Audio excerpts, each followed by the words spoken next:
Mana tomatelor este produsă de o ciupercă. Sporii sunt adesea împrășteați de vânt sau vine direct cu răsadurile. În condiții favorabile, cu temperaturi 10-25 de grade Celsius și multă umezeală, ploi frecvente, începe planta să se negrească, câteva frunze, apoi ramuri, tulpind, fructele, până când planta cade și moare. Câteva tratamente rapide pentru mană, tratamente naturiste, ar fi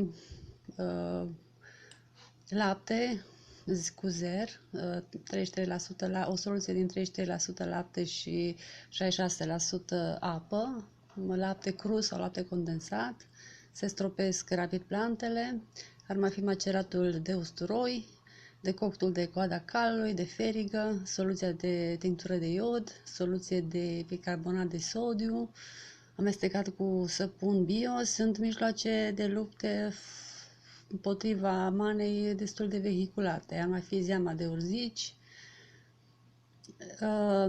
În cazul în care temperaturile sunt peste 30 de grade, aceste tratamente vor funcționa cât de cât, dar în cazul în care urmează săptămâni ploioase, aceste tratamente nu prea funcționează și ar fi indicat un tratament pentru salvarea plantelor cu puțină soluție de ridomil.